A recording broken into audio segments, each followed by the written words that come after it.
Welcome to another episode of Stuck in My Mind podcast. I am your host, WIZE, and my next guest is someone I'm really looking forward to speaking to because this is a situation I'm in. Welcome to the show, Coach Allan Misner. Hello. Hey, good to be here. How you doing today? Good. All right, because I mentioned you're still what I'm interested in talking about because I'm over 40 and I'm out of shape, need to lose some weight. And so what inspired you to create the 40 plus fitness podcast and how has it evolved since you first started? Okay, well, I never in a million years would have thought I was going to be a personal trainer. Just didn't. I was in corporate. I was doing the thing. I was working my way up, but I got overweight, unfit, miserable. And I was looking around for answers because being over 40 and trying to lose weight, trying to get yourself back in shape, it's no joke. It's no joke at all. And everything that ever worked for me when I was younger, it would either not work or it would break me. And so I was like, okay, this makes no sense at all. My body it hates me, uh, And so I was looking for answers. I'm like, okay, I'm gonna hire a trainer. But I was traveling so much. I'm like, okay, I got to find somebody. I got to find something. So I was looking for podcasts. No podcasts. I was looking for books, and the only books I could find for people over 40 was chair yoga and stretching. And I'm like, that's not going to get it done. And so I kept looking. I couldn't find anything. So I'm like, well, I guess I got to figure this out. So I decided to become a personal trainer for myself. I went through the certifications just for myself. And so I did all that work, paid all that money, spent all that time to figure out what was different, why it was so hard, and why I wasn't moving forward. And so I did all those things, and I figured out kind of what I needed to do, and I started doing the things I needed to do, and I got myself in better shape. I lost 66 pounds of fat. Wow. I gained 11 pounds of muscle. And I went from being a guy who couldn't play a single game of sand volleyball 6-on-6 without almost dying, to a guy who finished a Tough Mudder with my level 1 CrossFit coach daughter who was 21 years old. So complete change of my life. And I had friends asking me, it's like, okay, because, all of this happened over about 11 months, but there was a lot that led up to that 11 months. And so friends are like, what are you doing, dude? What's going on there? And I'm like, well, yeah, I did it. And it's not as hard as I thought it'd be because now I kind of know what to do. And they're like, well, you gotta coach me. You got to tell me how you did it. And I was like, okay, this shouldn't be a secret. It shouldn't be a secret. There should be books. There should be podcasts. There should be all kinds of stuff to help people over 40 figure this stuff out for themselves. And so I said, well, crap, I guess I'll be the one that has to start it. So I launched the podcast. This was in December of 2015. So even before most people even kind of knew what a podcast was, I launched my podcast. And then I started coaching people online because I was traveling so much for work, I couldn't hire a local trainer. I was home like maybe one weekend a month. And so you're not going to get anything done with a trainer one weekend a month. There were no online trainers, which was kind of baffling to me, because I'd worked in the tech industry. So I knew the technology was there. I was like, well, I don't understand why people aren't doing this. If I was a bodybuilder and trying to prep for a contest, there were coaches for that. If you're a power lifter and wanted someone to look at your form, there are coaches doing that. But no one was doing general population, and no one was doing anyone over the age of 40. So I'm like, okay, I'll do it. So I started on the side doing this coaching thing, and it worked. I was helping people lose weight. I was helping people get in shape. I really enjoyed what I was doing. So when that corporate job laid me off, I went home and asked my wife and said, hey, is it okay if I don't go back? Let's just walk away from a 6-figure job and I'll try this personal trainer thing. And I did. I went ahead and I wrote a book called The Wellness Roadmap. And then my wife and I kind of downsized. We had a kind of expensive house. So we sold the house, sold everything, and we moved to Panama. where the cost of living is considerably less. And I don't know when this is going to go live, but Oh, we're live. I'm oh, sorry. we're live. Okay. We're Well, live. I lived in Florida. I lived in Pensacola. So every year about this time was this thing about called a hurricane Yeah. that was going to blow all my stuff away, And so I was like, okay, we got to get out of that. I live on a Caribbean island that doesn't get hurricanes. So that was part of the formula as well. Is let's go someplace where we can live cheaper, live as well, and not have to deal with hurricane season every year. So again, my heart goes out to the folks that are going through that right now, with the one that went through and the one that's coming. About to hit. Um, Yeah. it's like you guys this is every year. It's late in the season actually, because usually it's September or August as the big ones start coming through. So this is a little later in the season, but again, I feel for you because I was up there dealing with it for a few years, and it's not fun. So it was really just a function of no one was doing it, and it needed to be done. I mean, you're not alone if you're overweight, Yeah. and you're especially not alone if you're over 40 and overweight. It's just that's where we are at this point in time because of the structure of food and everything else, and our lifestyles and everything that's changed in human evolution in just the last 100 years has led to this moment. So I learned a lot, and I've learned more since. And so I want to help people get themselves back in shape. Okay. Um. Excuse me. Hold on one second. My screen of my questions disappeared. Oh, where did it go? Ah, there. No. Sorry. Technology. That's all right, man. I do it every day. All right, here we go. Now we go. It popped up again. So how does the fitness change for people as they age, especially after 40? And what are the most important areas to focus on? For me, I know it's my gut. Like I know, like it's just all sitting right here in the gut. Yeah. Well, that's not uncommon.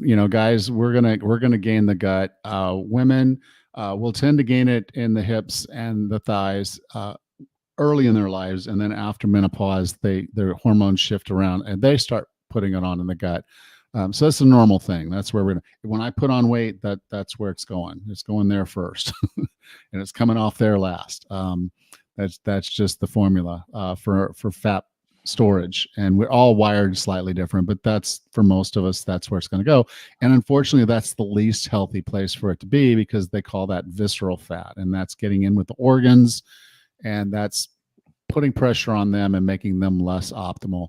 So again, it just is what it is. But when we get over the age of 40, a few things have happened. One is we've probably injured ourselves or had repetitious movement of a certain sort, like sitting a lot or doing something over and over, typing, writing, doing different things, driving in a car or truck. We do these repetitive motions all the time. And so we end up with movement problems, and we end up with muscles that aren't as strong, tendons and ligaments that aren't as strong, and imbalances. And so I'll tell you this story. Like I really, when I was in my early 40s, I really wanted to get back in shape, like really, really bad. And so I came home from a trip, and I'm sitting there on a Sunday, and this was back when they had the infomercials. I don't even know if they still have infomercials anymore, but because I don't think anybody'd sit there for an hour and watch people Yeah. work out and buy a DVD set. But I did. Okay, so this came on, and it was Shaun T, and it was called Insanity. And yeah. Okay. And it came out, and I thought, this is wonderful. They look happy. Shaun T is just a really cool guy bouncing around. He's just, energetic, just makes me want to, just even thinking about him just excites me and I want to move. And so I'm like, this is awesome. And no equipment. So when I'm traveling, I can take those DVDs or what I did, I got the whole set. I ripped them to an iPad. And so I had them all on this iPad. I'm like, cool. I got all I need right here in this iPad. And then I watched the benchmark. I said, I'm going to just do the benchmark workout so I can see where I am. And so I go to do the benchmark, and like I said, Shaun T's just great. He's just drive, and I'm doing my thing. I'm like, okay, I'm going to get a good score because I want to really set a good benchmark, and then I'm going to beat that benchmark in 90 days. So next morning I woke up and I couldn't get out of bed. It felt like maybe like 5 guys had stood around with baseball bats and just beat me all night. it like I'm reaching over to grab my phone because I it feel hurts. you. It just hurts so bad, and I grabbed my phone to call off for work. I didn't even go to work, um, and I was lucky because I had another day because I wasn't flying out till Tuesday night. So I Mm, call off of work on Monday, and then Tuesday I go in and I take my flight out. But it's it was just our bodies just aren't in condition, and it's so hard for us to do it because we started as kids playing and run around. We would be on our bikes riding around the neighborhood all day playing long. sports, doing everything. Yeah, sports, all of it, and then we grew up. you know, we had the option to sit on our butt and watch TV. We were working, we had to sit on our butt, and we're doing our stuff, but we just didn't. Before we didn't even have to think of it as exercise. It was just doing the things we do. If we played a sport, we did the thing we did. Mhm. I was a 4 sport athlete in high school, and so I was football, tennis, track, all of it, and I was always moving. And then here I am now. Here I was now in a corporate job, not. And I wasn't training regular, and it was so easy. You get off work, you go into the hotel, you go to the hotel bar, you have your dinner, a beer, another beer, a third, maybe a fourth beer, and then you go to your room and you do it the next day, same thing. And so it's easy to put on weight. It's easy to get deconditioned, and then when you're trying to get back, you keep thinking about the guy you were. You know, I'm the athlete, I'm the football player, I'm the volleyball player, I'm the guy. And then here I am not. I'm some old man at 39 years old. And like, where did he go? And so what this takes is for you to sit down and just realize, okay, this is where I'm sitting in the driver's seat here. I'm not back there anymore. I'm not that guy anymore. Okay. And all I can really do is turn my head and look forward and say, this is the direction I'm going to drive. This is what gets me forward. There's nothing back there that can save me or help me. It's just sit here. I'm in this seat, grab the steering wheel and go forward. And for a lot of us, what that means is just a little more than what we're doing right now. So I had a client, she hired me, and I'm like, okay. I said, where are you right now? What are you doing for fitness? She's like, I get winded walking to my car in the morning in the carport by my house. She's like, I get winded. She's like, I'm standing there about to get in my car and I have to sit there and catch my breath. I'm like, okay, I get it. So tomorrow, when you go to your car, I want you to do a lap around the car before you get in the car. And she did that. And I messaged her the next day, that night, and said, how was it? She said, it was hard, but I did it. I'm like, good. Do it again tomorrow. She did it again the next day. We're talking a couple days later, and I said, how was it? She said, okay, now it's actually getting easier. I'm like, good. Tomorrow you do 2 laps. Okay, so we repeated that process, and within about 3 weeks, she could walk for 15 to 30 minutes around the neighborhood. Okay, so that's one of the miracles. And this is one of the things that if you take nothing away from this call, I want you to think of this one thing. Your body is the best gift you've ever been given. It is the most fantastic thing that's ever existed because you're living in a machine that can do all these things. And it's a machine that if you do the right things for it, it can heal itself. Okay. There's not another machine out there that can do this. Your car can't fix itself, no matter how much you spend on it. There's not another machine that can fix itself. And it can get better. If you do the right things, your body can get better. We can lose the weight. We can get stronger. We can build stamina. There's not a machine out there that's ever going to be able to do that. And we get to live in this. So we get to choose our house, if you will. And it's a machine that can fix itself if we treat it right. So every day I'm just fascinated with the human body and what we're capable of doing if we just do the right things. And we all know the right things. So it's just, I talk about this, I know what to do, I just don't do it. And so that's the fundamental thing is we've got to start doing the things that make our body healthy. Yeah. So what is the wellness roadmap that you talk about in your book, and how can someone start on that path? Okay. So what happened for me when I first started this was I made a decision when I was 39 that I was going to get myself back in shape. And for 8 years, I tried, I tried and failed. That insanity story I told you, that was in that 8 year gap where I just did stupid stuff and broke myself, or I'd gain weight, lose, gain it all back, Yeah. just back Yeah. and forth for years. And I'm like, okay. So I'm sitting there and I got a call from my daughter, and she'd gotten into CrossFit. She was loving it, like really excited. And she called me and said, "Hey, Daddy, will you come watch me do a CrossFit competition?" And I'm thinking to myself, what? Wait, I didn't sign on to be a spectator in my daughter's life. I am supposed to be a participant. So that was a kick in the gut. Like that, I mean, she could have slapped me and I wouldn't have been more surprised and wouldn't have felt that nearly as much as her just saying, "Would you come watch me?" I did. I did. So I'm not a terrible dad. I did go watch her. Okay. So don't think I didn't go watch my daughter do this. I did. But I sat there for a moment. I said, okay, wait a minute. I've got to figure this out because I can't stay like this. This can't be my story. This is not who I am. And so I started asking myself, I said, look, you do hard things. You've done all these hard things. Okay. So I was in corporate. I made it to the C-suite by the age of 39. I was a vice president of a Fortune 500 company. I was in an infantry unit embedded in a ranger outfit. I wasn't a ranger, but I ran with the Rangers. I kept up with the Rangers. And I'm like, okay, so you do that hard thing. And all the way through school, football, everything, I did hard things. I'm like, why is this harder than that? And then I realized it isn't. It isn't harder than those things that you've already done. If you've done hard things, you can do this.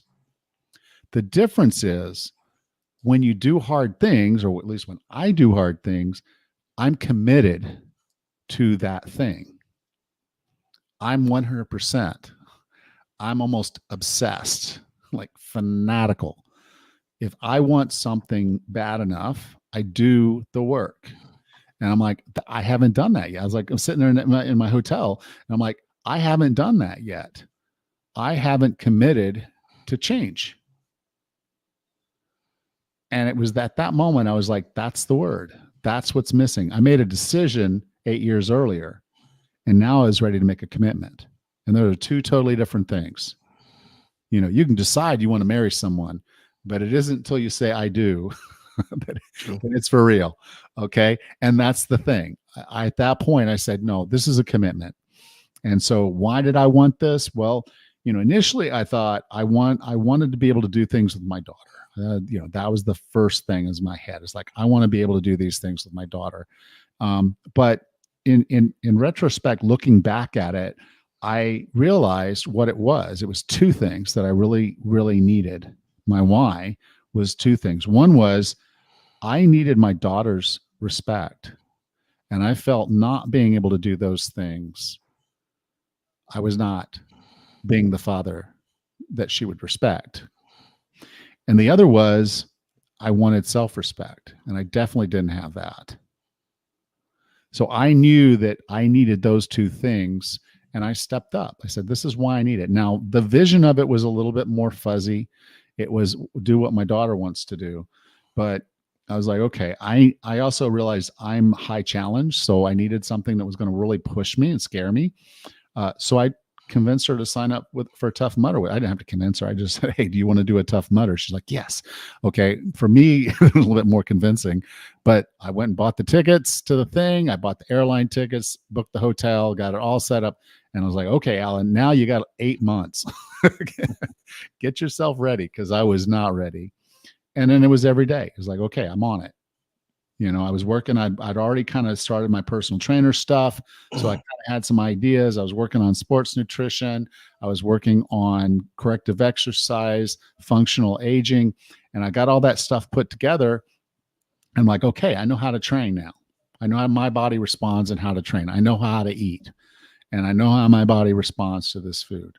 And then it was just grind, obsession, just get it done. I didn't have time to waste. I had 8 months to be ready to do a 12.5-mile mud run, through terrain that is very hard to get through and 25 obstacles to be there. But that's the cool thing, is that that's a memory that will live with me for the rest of my life. And so when you talk about self-respect and you talk about the respect of my daughter, I know that event meant something to her. Yeah. But beyond that, what I know is that there were 3 times in my life that I can call, like, what I would call cornerstone moments with my daughter. The first was when she was born. Now, she was born OP, which means face up. So it's sort of a form of breech, but not exactly. But they still had to use forceps to help her out the canal. And so when they give the aptitude test, when the kid, I don't know what they call it, but when the child comes out, they give it a test to make sure that its reflexes and everything was supposed to be. She didn't do well on the first test. And the doctor's like, okay, she came out with the forceps. We just squeezed her head.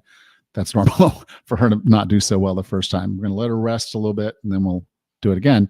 So I'm over at the table where they've got her, and I'm sitting next to her, and she reaches up with her little hand and she grabs my pinky.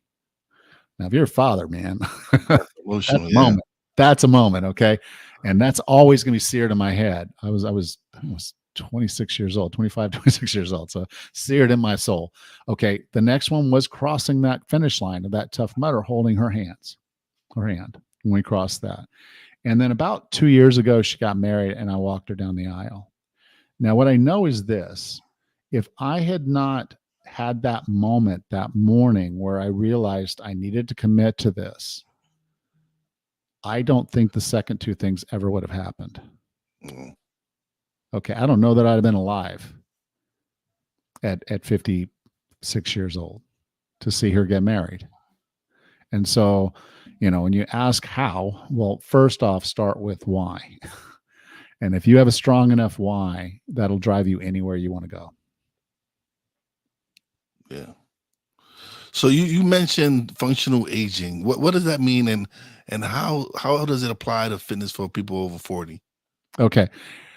Most of functional aging really starts to apply later in life, but unfortunately, we're aging faster than we're supposed to. And so many of us that are in our 40s already have major injuries. People are getting knee replacements at 30. It's like crazy. And they don't want to do them at 30 because they know they're gonna have to replace them probably 2 times before you're done, and they don't want to do that. They want to wait till you're 70 to do a knee replacement, but that said, they have to do them. And so a lot of people who are in their 40s have major movement problems. Like if you've got aches and pains, or your back is out of alignment, your shoulders, maybe your rotator cuffs are torn, even partially torn. And so there's movement patterns that we need to relearn. And so it's just a way of looking at the body and saying, okay, we need function. And we need function because there's things that we need to be able to do if we want to maintain our independence. So I'll give you a story. My grandfather loved golf, loved it. Like, it was like, he loved it more than people. Now, he was a salesperson, and back in that day, the way you sold stuff was you went and played golf with these guys, and you made the deals on the golf course. So he was playing golf every day, practically every day. And when he was about 80, I went to visit him one day, and he didn't go play golf. I'm like, what's going on, Grandma? Because normally he'd drop me off at the, and then he'd go play. He wasn't going. He said, I can't play anymore. Like, what's going on? He's like, my balance is out, my strength. And I'm like, you want to just go hit some balls? He's like, I can't even do that. So he had to stop playing golf at the age of 80. A lot of people say, okay, well, he's old, put the clubs away, old man. He lived until he was 95. Wow. So the last 15 years of his life, he didn't get to do the thing he loved the most. Now, at the age of 90, he found himself unable to get from his chair to the bathroom when he realized he had to go. And so he would have to call into the desk, because he was in his own apartment, but it was a care facility. Mm-hmm. So they had people at a desk that would come up when you needed them to clean you up, because he couldn't even do that. Okay. So I want to be able to wipe my own butt when I'm 105. Okay. I want to be able to function. I want to be independent. I want to be able to take care of myself. I don't want my daughter worried about putting me in a home because I can't do these things. I want to be able to take care of myself and do these things. And I want to do a lot of other things, grandkids and rolling around on the floor and chasing them around the zoo. There's all these functional things that I want to be able to do in the future. I don't even know what they are. We didn't have the Tough Mudders and the mud runs and all that when I was a kid. I mean, No, we did them, but we didn't call them organized races. no. Uh, You just you call them know, everyday activities. we'd build ramps and we'd do all kinds of crazy stuff. But, you know, then they have Tough Mudders. I don't know what they're going to have 20 years from now, but I'm probably going to be that crazy 80-year-old out there with my grandkids running around doing whatever it is, because that's who I want to be. Okay, that's the vision of who I am supposed to be. And so the concept I call it fit for task, which basically means you aren't exercising or working out because it's a thing you're supposed to do. You're training to be who you're supposed to be. So if you want to be the grandfather that can crawl around on the floor with your grandkids, then train to be that person. If you want to be the person who can open their own pickle jar, then train to be able to open your own pickle jar. Because if you can't open your own pickle jar, you're not getting any pickles. You're not independent anymore. You're dependent on someone to open your pickle jar for you. And it seems like a silly little thing, but if you can't open jars, if you can't do certain functions, you're no longer independent. And so, yeah, I want to be able to do all these different things and be within arm's reach of doing something even more crazy if that's what that's what I need to do. But, in a general sense, I just want to be functional. And so functional aging is just basically where you look at aging in a different way, where you say, no, I will not go quietly into the dark night. I will be everything I can be and live the life I want to live. And if I want to play golf until I'm 95, I will play golf until I'm 95. We don't have a golf course on this island, so I can't play golf. But I guess I could go somewhere and play golf. But I want to be able to do all the things I want to do, and I don't want my body failing to be the reason why I don't live the life I'm supposed to live. Yeah. Why do you think so many people struggle with that behavior change when it comes to health and fitness, and what strategies have worked for your clients? Well, the key thing is most of us look at motivation wrong. Okay, we think motivation is this force. It just shows up. So January 1st, there's a massive surge of motivation that just shows up magically on that day. Okay. And then we're using that motivation for a few weeks and then poof, it's gone. And we don't understand, where did it go? Why aren't you here? I guess I'll hit the snooze and go back to bed. And then we're done. And so we think of motivation as something that just happens, when reality is motivation is earned. You have to do something to have motivation. And so let me explain. There are two types of motivation. There's extrinsic motivation, which is called accountability. And there's internal motivation, which is intrinsic motivation, which is inside, which is called self-efficacy. Now, there are two layers. There's the leader layer on both of those, and there's the group layer or peer layer on social layer on both of those.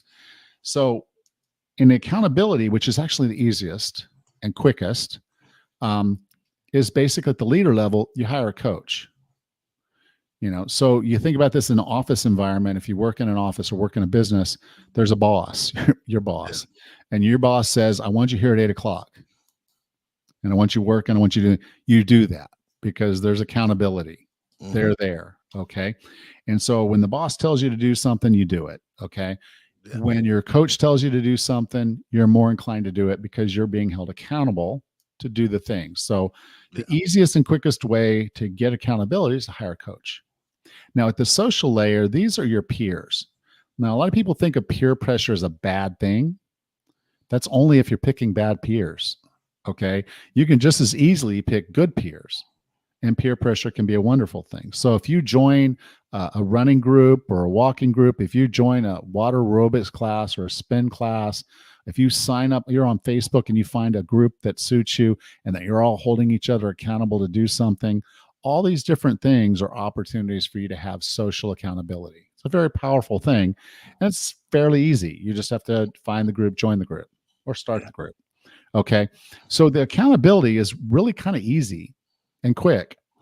It's not that durable though. Okay. Because if you say, okay, with a friend, we're gonna be workout buddies, you're like, okay, I'm gonna meet him at the gym every third day and we're gonna do the workouts. And then your friend says, well, I got to do this job thing. They're gonna ship me off over here for 3 weeks. I can't tell you how many people I've talked to that say I can't work out because my buddy's off for 3 weeks. I'm like, he's gone, you're not. But they won't do it because their buddy's not there. So accountability is great up to a point, and it's Okay. probably the best way to get started. Now, over on the self efficacy, the extra intrinsic, the internal stuff, which is the more powerful stuff, the leader level is self management. And this is where you become the boss of you. Okay. And so, what a boss does in a business is when something goes wrong, they try to figure out a process that's going to keep it from happening again. Okay. So, what we're really trying to do is we're trying to say, this is something I don't want to do. So, we want to add friction. So, I don't want to snack on things every night. I got this snack habit and I don't want to snack every night. So, what do? So, don't have the stuff in your cupboard. If it's not there, you can't snack on it. You're going to make it harder. So, you added friction. I have to put my clothes on, get in the car, drive over to wherever to buy the groceries or buy what I want. I'm not going to do that most of the time. Okay. Yeah. So we add friction to what we don't want to do, and we make it easier to do the things we want to do. So here's an example. I wanted to work out, but I lived about an hour away from my office. So I had a gym membership close to the office. I had to have my bag packed every morning. So I'd pack my bag and I'd go. Sometimes I'd realize I didn't pack my socks, or I didn't pack my t-shirt, or I didn't pack my shorts. Well, one day I didn't pack one shoe. I had one shoe. I didn't have the other. And I was like, what in the heck? I don't even, still to this day, I don't even know how I didn't pack both shoes. I just don't. But I didn't. And it was like a built-in excuse. I realized, wait, this is a built-in excuse to not work out. And so I don't know why that was happening, but I said, I got to keep this from happening. So I printed out a list, I laminated it. And then every night when I was brushing my teeth, the list went on the bed, the bag went on the bed, and I put everything, single thing that was on that list one by one in that bag, put the list in the bag, zipped it, took it to the door, and put it by the door out to my carport that I have to step over it to get out in the morning. So I know it's going to be there. And I didn't miss another workout. So I put systems and processes in to make it easier to do what was necessary and harder to do the things I didn't want to do. And so that's self-management. That's very powerful. Now, if you do that long enough, you make it easier and easier and easier to do the things you want to do. And eventually you build habits and values. So now we're down in the social area of self-efficacy, internal. And there, when you start building those habits and those values, you begin to identify as that person. So the easiest example I can give you is someone starts walking. Someone will walk 30 minutes in the evenings. They walk, eventually say, I'm going to add a little jog to this. Okay, I'm going to go to the street post. And so I do a little jog and walk, jog and walk. And eventually they're jogging more than they're walking. And they're like, hey, I think I'll sign up for a 5K. With friend signs up, they go and they do the 5K. It's exciting, it's fun. And now they're buying better shoes, and they're buying the glasses and the shirts and all this stuff. And they think of themselves now as a runner. And what do runners do? Runners run. Yeah. Okay. So it means, like, in the morning, the alarm goes off and they get up. What do? They put on their stuff and they go for a run. It's not weird. It's not a challenge. In fact, if you take someone who considers themselves a runner and they injure themselves and they can't run, they go crazy. Like, I want to go run. You got to get better. You can't run right now. It's like, Yeah. okay. And so that's the point. Once you identify as something, then there's unlimited motivation to do it. And so that's what we've got to do, is start over here with the accountability, get yourself rolling, start building the self-efficacy at self-management, making it easier and easier until now your values and habits are aligned. And there you go. And if you can keep pieces in all four of those quadrants, then you have everything you need to accomplish any health and fitness goal you would ever want. Not we're not, it's not exercise only. What role does nutrition play in fitness after 40, and how can someone improve their diet without really feeling overwhelmed? Okay. So little things go a long way. And no, nutrition is probably the most polarizing thing that you can talk about in the health and fitness space, because everybody's diet is the best. He wrote this book, this is the best way to eat. He wrote that book, this is the best way to eat. Well, I've talked to hundreds of them for my podcast.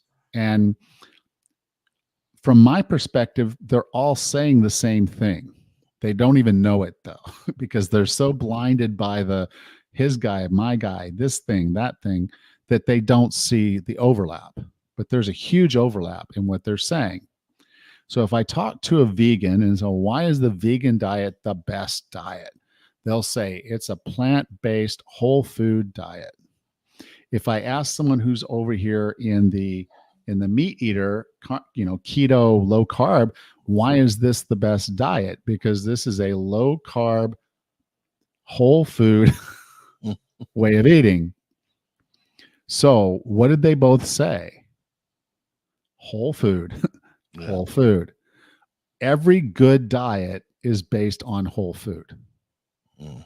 You're never going to find someone who's in this space that talks about weight loss, that talks about eating well, that's going to say chips, crackers, cookies are the best diet. They're just not going to do it. Okay. So if it's in a box, bag, jar, or can, it's probably processed. And you probably don't want to eat as much of that as you're eating of other things. Now, I know that's hard, but the more you recognize your food as being from a plant or animal, and the healthier that plant and animal were raised or taken care of, the healthier you're going to be. Okay. It's sort of like pouring dark water into clear water. The less dark water you pour in there, the clearer your clear water will be in the end. It's never going to be perfect, but it is what it is. So if we can eat whole food, you'll lose weight. Okay. If you can make sure your diet is mostly whole food, you will lose weight. No one has ever gotten fat eating meat and vegetables. I promise you. It's the stuff that comes out of a package. It's the Pop-Tarts. It's the cookies. It's the crackers. It's that stuff. And they try to fool us with the marketing. Look, it's healthy. It's a green label. It even says healthy on it, and it's heart healthy. And so again, those are marketing terms. Healthy food is not a nutritional meaning. There's no meaning to it. Yeah. But no one's going to market for meat, but they will sell the crap out of cereal. You'll see commercials for cereal. You'll see commercials for canned stuff, for Hamburger Helper, for all that crap. You'll see ads for that because they want to make you eat it. Same with fast food. Yeah. Again, that's not whole food. Now you could order the burger, and if McDonald's is being honest, and it is 2 all beef patties, that and the lettuce and the tomato and onion are probably the only edible part of that whole thing. Throw the bread out and eat that. So if it comes down to nothing more than that, it's just the more you can get rid of the processed stuff that your body recognizes as food, the better you're going to be. So sense of thinking of it is this. Imagine you have kind of an internal being in your body, and it can't see the outside world. Okay. It only knows what you tell it. Mm-hmm. So food is actually information. And so if I eat crap, my body's going to sit there and say, well, we were, that was sweet. We were kind of looking for some vitamins. Like, when you eat fruit, there's usually some vitamins involved in this thing. Where are the vitamins, dude? I want more. Now we're interpreting that as, okay, you want more donuts? Cool. Here's more donuts. That's not what it's saying. It's like, I actually want the fruit. I want the vitamins. Okay.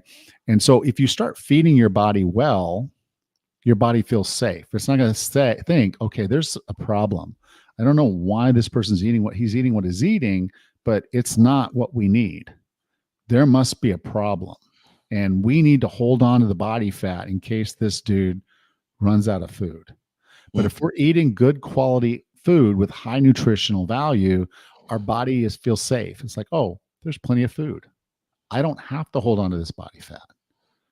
I can get rid of it because I don't have to have it. But if I feel like I'm not being fed, I'm not getting rid of this body fat.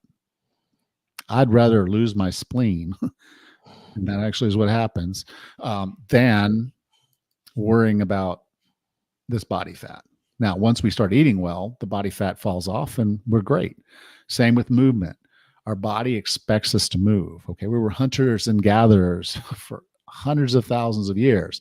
So, what it expects us to do, you get up in the morning, there's no food, there's no refrigerator. You get up and you start moving around. And then, yeah, you're doing some foraging, you find some food. You go do some hunting, and now you killed it. You got to pick it up and carry it back to camp. So a lot of moving. You want honey, you climb up the tree. Okay, so there's a lot of movement involved in procuring food. If we're sitting on our couch playing video games, then our body's like, okay, he's hanging out in the cave today, not moving much at all. There must be a threat outside, and he doesn't want to go out there. So it feels scared. What's going on? We're not moving the way my body was designed to move. I'm going to hold on to this fat because we might be stuck in this cave for a while.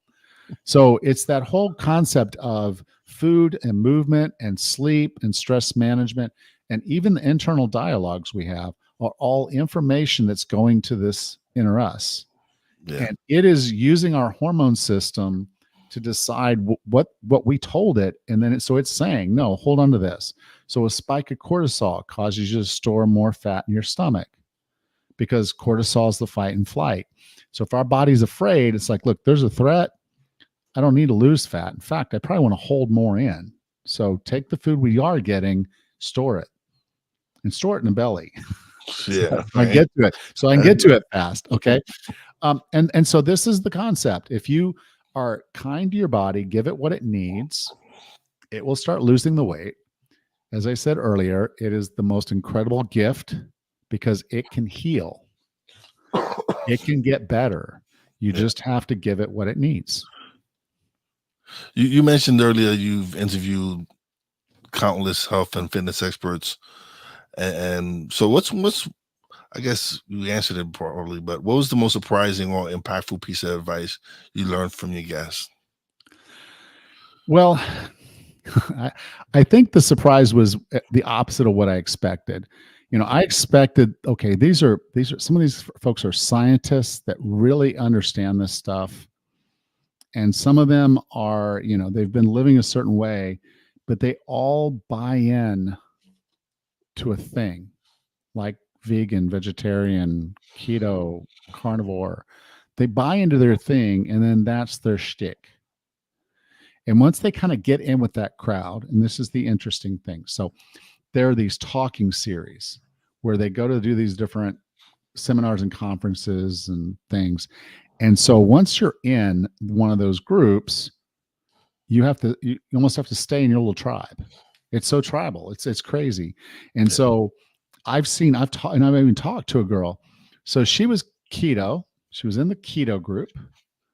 And then she decided that maybe it wasn't in her best interest to stay keto all the time. That maybe it was just a really cool tool to use when you want to lose weight, but then you got to figure out how to transition back to eating a more balance. Yeah, sometimes you're in ketosis and lower carbs. Sometimes you're eating more carbs. Just sort of like, back and forth, being a little bit more metabolically flexible. She came to that conclusion, which is also the conclusion I've come to.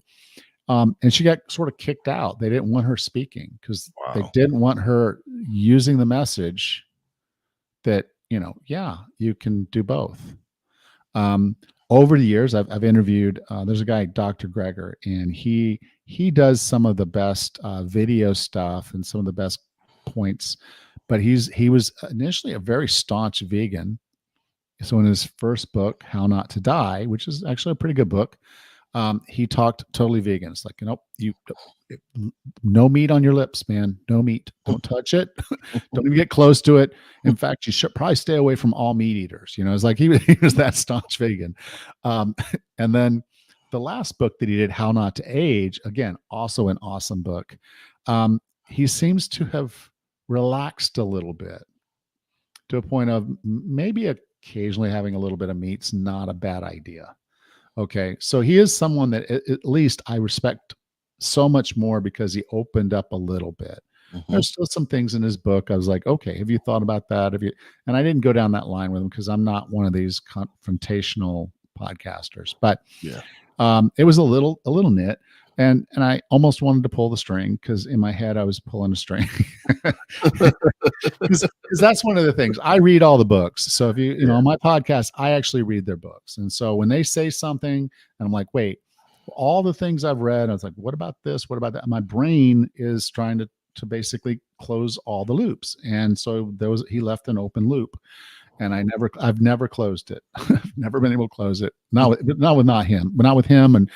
But I still have this open loop with his book, which is why I think about it all the time. But all of them have their way. They have their thing, and they're relying on the science of people that have the same thing. So you'll see a study that says, okay, meat causes cancer. Okay, so everybody believes red meat causes cancer. Now, if you look at the study, what the study said was they took people who eat red meat and processed meat. So do you eat red meat and processed meat? And if so, you're put in one group. And if you don't, you get put in the other group. And then they looked at the lifespan of those people. So people who self-reported eating red meat and processed meat, they got cancer more often than the people who didn't. The percentage was relatively low, but the relative percentage looks big. So like if there's 0.5%, you get this cancer, and now there's 0.75% that you could get this cancer. You're comparing the two, there's a 50% increase in the rate of cancer. Sounds horrible, right? But still, it's just 0.75% chance that you're going to get this cancer. Yeah. So it's that kind of presentation stuff. And the fact that they'll convolute regular red meat with processed meat, two different things. And so they have those kind of studies that, have problems with the way they were set up or have just general weaknesses in the science. And they draw a conclusion and they add stuff to it. And then the press gets it and says, oh, red meat will kill you in a day. It's worse than cigarettes. And I'm like, oh, that's not what the study said. That's a great headline. I want to read the article. It's not true, but it's a great headline. And so I think a lot of the stuff that's out there is so convoluted because people get on one side of an argument and then they have, even when they're argued into a circle, they now have to eat their own tail because there's no other way out. And they will do it. They will do it because they have to hold true to their truth. Then change their place. And so that's probably that's the one thing that came out of all of it. And that's why, like I said, I started listening to people. What are you saying? And they're like, whole food. They eat junk. Whole food. They eat junk. It's like, okay. So people who eat junk are the problem, not the people that eat whole food, regardless of it. So there's no real reason to exclude a whole food group. Yeah. But just realize that cereal and all this other stuff that's processed is not one of the food groups that you need to be worried about eating. Yeah. And all the things we were taught as kids and the food pyramid and my plate and all that stuff, all of that was written by General Mills and the other food processors. They want you to eat more of their stuff. So they're saying, yes, you need 11 servings of grain. So eat a big bowl of cereal every day, because they're trying to sell more cereal. Absolutely. You're right. Okay. Yeah. And so whenever you see a study, initially just say, okay, there's probably some truth here a little bit, but who funded the study, who wants this answer, and who's talking about it. And that's typically when you'll find it's like, okay, it's the same people saying the same thing, and they're saying, here's another study. And it could be as simple as, okay, so the thing against saturated fat. So when they said don't eat saturated fat, don't eat saturated fat. The original study that did that is called the 7-country study. And the point being is the guy who did the 7-country study in his initial data did 23 countries. He Okay. only used 7 of them What? because those 7 told the story he wanted to tell. And he didn't include the other countries. So out of 23 countries, he just used 7 He just used 7. because they fit what he was trying to use. Exactly. Oh, And some of them, if they've looked back at the data and like because they said, okay, this group doesn't eat that much meat. Well, they did the study during Lent when most people are abstaining from meat. It was just a part of their religion, and so it's it's those little nuances in science that if you don't really dig in and understand what the data actually says, they can say anything they want in the conclusions, and then the press can take that and say whatever they want about that. yeah. And that's unfortunate, but that's a part of the math there. So what I'll tell you that I know is like the healthier the animal, the healthier the plant, the better it is for you. The more closer it is to that, the better it is for you. So I'm going to tell you that if you can get some nice beef that's grass fed, grass finished as a local farmer, and you talk to the guy at the farmer's market and say, hey, I want, some grass fed, grass finished beef, some of it ground, some of it in steaks, some of it in roasts, and you can get that, that is going to be so much better for you than what you'd get at the grocery store. And it's going to be infinitely better than the Oscar Mayer hot dog and the this and the that, that's not really at this point food. I mean, they've taken it to a point, they've stuffed it and messed with it and colored it and done all these other things. And in many cases, they've actually made it unhealthy and dangerous. Wow. And, with preservatives and the red dyes and all the stuff that they do, in fact, they will take farm raised salmon. Now, salmon only are pink because of what they eat, Mm-hmm. but the farm raised ones are not being fed those shrimp at all, so they're gray. So they dye them pink, so they look like the other salmon. It's a thing. So what you want is Alaskan is a brand, but Alaskan, caught salmon is the real deal. That's straight salmon. Now, because we've polluted our oceans, you still need to, be a little careful about how much fish you're eating. But if you need to eat some fish or take the supplement. But it's that kind of thing. That's all permitting all the food stuff. So the closer it is to real healthy stuff, the closer it's from you. So if you can buy local, like at a farmer's market, that's going to be so much better for you. I love going to a farmer's market and having a conversation with the farmer. They love talking to you too. They'll say, come on, you can check out the animal. And you go over to their farm, you can see the chickens are just roaming around. Whereas a chicken that they'll say is a free range chicken, all that means in their vernacular is it has a door it could go through. It could go through that door, but there's this big, huge building. There's one door. Okay, they feed the chickens in there. The chickens roost in there. There's a little door. They could go through that door, therefore they're free range. It's that kind of stuff, And so just realize that unfortunately our food supply chain is whack, and we can do better. But if you can get local, if you can grow your own, 1,000-fold better, than wherever our food's coming from. So try to buy better quality, the highest quality you can afford. I know that's harder, but the higher the quality of your food, the better your health is going to be. And if you can get it local, all the better. For someone starting their fitness journey later in life, what would be your top three recommendations for just getting started? Okay. So, if you don't know what you're doing, go ahead and hire a coach or for a trainer, and let them get you started. Okay, because if you injure yourself and you're over 40, that setback is huge. You know, so if a good trainer is going to keep you from hurting yourself, they're going to teach you good form, they're going to get you moving in the right ways, and then eventually you may not need them anymore. So once they teach you how to do what you need to do, you get some time behind you, you're fine. So I would say initially make sure that you have a good trainer. That's going to save you a lot of time and a lot of maybe a lot of pain. Um, the next thing is realize that the human body will adapt to what you do. So there's two answers here. One is don't go too fast, Okay. but also don't go too slow.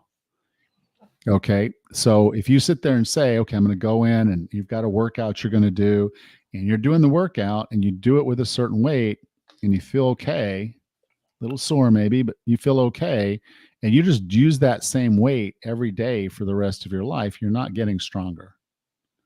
You're not adding bone density. You're not getting better. You're staying, and you're still going to get weaker over time because your body will atrophy as we age. Is called sarcopenia, and our muscles go away. So you want to be stressing the muscle, and you want to continue to progress, or at least attempt to progress at some level, so that your body's under that constant let's get better, let's get better, let's get better.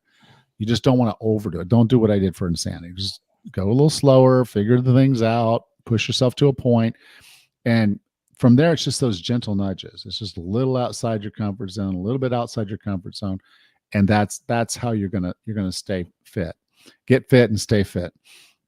And then the final bit is, as I said earlier, think about what you need to be who you're supposed to be. Okay. My wife and I own a bed and breakfast here in Panama, and so I need to be able to carry 5 gallon jugs of water. Well, a 5 gallon jug of water weighs about 44 pounds, Mhm. and the ones we get don't have any handles. So I have to reach down the ground, grab one up, and walk with it. From the front of our house to the back of our house is about 50 feet, and sometimes I have to go up the step into that back. So I'm carrying those water bottles around. I need to be able to do that. I'm 58 years old, and I can tell you there's probably a lot of 58-year-olds out there that couldn't do what I do, Yeah. even now. Okay. But like I said, I want to be able to crawl on the floor with my grandkids. I want to be able to run with them at the zoo. So I need to keep stamina, build stamina. I need mobility so I can get down on the ground and get back up and do all those things. So think about the things that you need: strength, mobility, stamina, and make sure you're training those as well. So don't just think, oh, this is just me going in there and getting on the elliptical for half an hour every day and I'm okay. You also need to build those other things, build some strength, build some mobility, moving yourself around. So that would be the three. Okay. Oh man, this is time has just flown by. I could talk all day. um, Now it's come that time where you get the solo screen and you plug away and let them know where they can find the book, where they can find you, everything. Okay. Well, you can find the 40 Plus Fitness podcast right here, or well, I mean, not right here. I am on YouTube, but wherever you listen to podcasts, my podcast is out there. I've been doing it since December of 2015. Episode 663 went live today. It happens to be about pain. So if you're hurting, you can come listen to Shane and me talk about pain management or pain movement there. But I do an episode every week. I have expert guests on probably 2/3 of the shows, but you can catch that wherever you listen to podcasts. The book is called The Wellness Roadmap, and it basically outlines the flow of what I did to fix myself. So it's a good way, a kind of a roadmap, if you will, yeah, to walk you through how to do this for yourself. It's available on Amazon or pretty much anywhere you buy books. It's also, there's an audiobook version that is me doing it because I at the time I was like, how can a podcaster write a book and then not do the audio. And then finally, 40plusfitness.com. That's 40plusfitness.com. That's my website, and you can find all of that there too. I just followed you on Spotify. Yep. I'm gonna listen to a few of the episodes, and I'm actually right now in the process of ordering your book. Excellent. Thank you. Because I need it. I'm kidding, because I do really do need. I am at a point in my life where it's becoming difficult to put socks on, and I can't have that. It's got to change. Yeah. See, fit for task. Let's figure that out. Okay. Yeah, definitely. But thank you so much for being a guest. The pleasure was all mine to have you, man. It was amazing. I enjoyed being here. You let me talk. Hey, that was awesome. Well, that's what usually a host is supposed to do. Like, yeah, you're right. No, I was going to say you're a perfect host. I get bad reviews, or like, you talk too much on your podcast. Yeah, I'm here to just ask questions and learn, and yeah, have you guys, the guests, speak and share your knowledge and share what you're doing out there. So thank you, man. I greatly appreciate it, and I'm looking forward to chatting with you again. I would love to have you back on, man. Great, I appreciate that. Yeah, I'd love it. And now, awesome. I also saw that you have a bed and breakfast. I think me and the wife need a trip to Panama. Yeah, like I said, it's a Caribbean island that does not get hurricanes. That's the best. It's happening. But thank you so much. Let me close out the show, but don't leave just yet. Let me just close out the show. But thank you, man. I greatly appreciate you being on the show. You were supposed to be on the show a few months ago, and we've been in touch for a long time, but it's cool. I'm glad to be here today. No, it was meant to happen today, so that's the great thing. But let me just close it out, and we'll speak a little bit off the air. But thank you. All right, another great episode is in the books. I greatly appreciate anybody who stopped by and tuned into the live. But if you're catching the replay, I greatly appreciate you as well. Again, if you haven't subscribed, please subscribe, hit the notification bell. Greatly appreciate everybody out there. As always, big shout out to my Real Wise fam. Love you guys. Big shout out to the boss lady. Love you and appreciate you.